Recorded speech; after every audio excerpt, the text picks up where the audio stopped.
I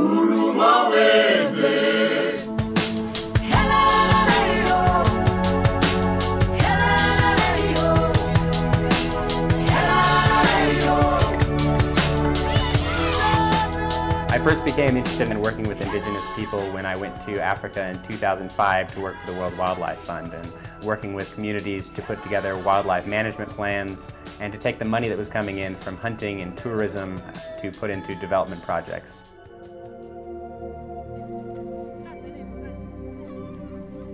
A lot of these people, what they really wanted, one of their first requests when they had any money available was electricity or energy or something tied to electricity or energy. And energy is actually very expensive to provide if you're providing it via traditional grid-based electricity. Thousands and thousands of dollars a mile to actually string a transmission line. So one of these inexpensive solar-powered lights that might cost $15 or $20 really could make a difference for some of the people that I worked with. And so that was really the foundation of the idea for elephant energy in the bush in Africa.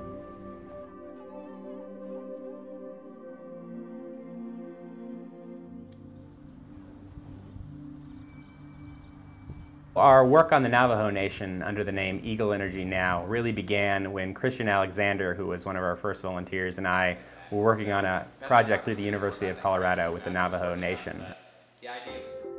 Many people are surprised to learn that on the Navajo Nation in the United States there are this many people living without electricity, and we came across the statistic that there were 18,000 homes that lacked electricity. You know, within 10 miles of a major highway in the United States and still living without electricity. And one family in particular lived about 5 miles up a dirt road next to the highway, and we went and spoke with them for a long time. And basically they told us that they were promised electricity by Christmas 16 years ago and it still hadn't come. And they were still using kerosene and candles and all sorts of very expensive fuels to provide general lighting in their house, living in the same conditions as people in Namibia were. And so we sat down and tried to think about how we could use some of the technologies that we use in Namibia to benefit these people as well. I put like right in the middle here and just hung it here. And then I met Melton Martinez at a conference in Denver in the spring of 2010. Melton was one of the first people that we thought of when we needed to think about a Navajo facilitator on the Navajo Nation. His family has lived there for generations and generations. They've been involved in the discovery and mining of uranium back when they discovered it many, many years ago. The time when we first found out what uranium was all about, we didn't really agree of why we should be using uranium. And as we learned more about what uranium is about, we found out that it does cause cancer, a lot of health effects. Most of our water has been contaminated from uranium, highly radioactive liquid now, and it's not good for human consumption. Same way with coal mining. The coal mining does, you know, they put it underground, but yet when the water seeps through it, it's eventually going right straight back into our aquifers.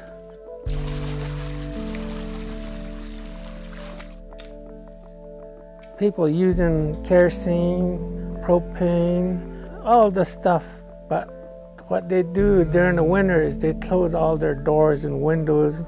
At night they'll turn on like the kerosene lamp, which has got a lot of toxic fume, which will affect their health.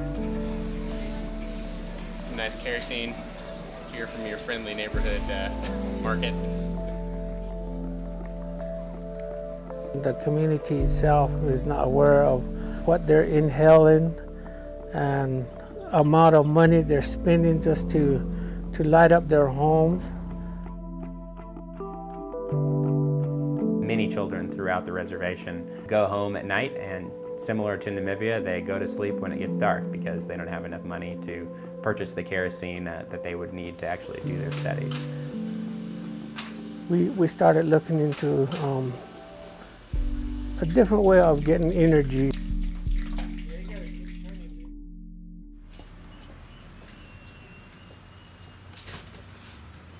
In 2011, we've put displays with a number of small-scale renewable energy technologies in 4 or 5 shops in the Eastern Agency of the Navajo Nation now, and try to encourage them to start selling these types of small-scale technologies.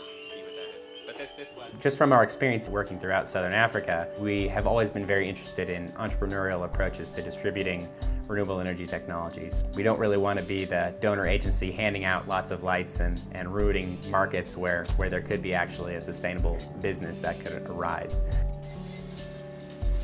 We are really working with shop owners who are interested not only in working on the business aspect of things and making some money off this, but also really interested in helping their community and trying to provide this service to people who really have had no access to these types of technologies before. I'm pretty excited about the product, because these people out here really need this. There's a lot of people that don't have no electricity. Yeah. The initial cost of them buying it, and then once they get it, they'll be set.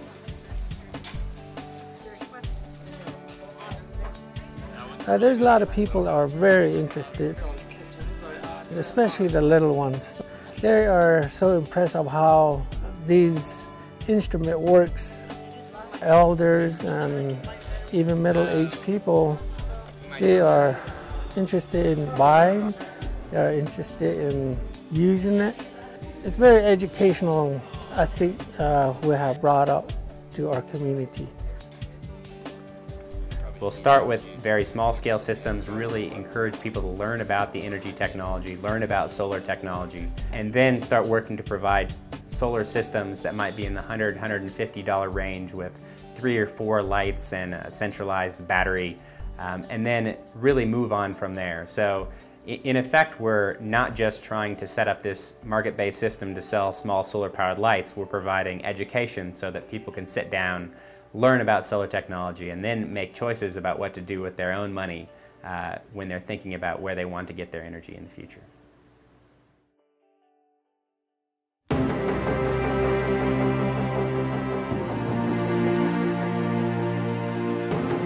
Many of the problems that arise in developing countries and on the Navajo Nation and really all over the world in many different contexts can be solved with business solutions and in ways that people can make a living but also try to do some good.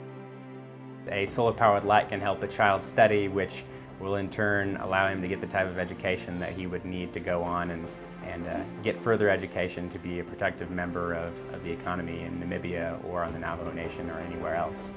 With great challenges, there is plenty of room for opportunity and plenty of room for innovation to really solve these problems and stimulate economies around the world as well.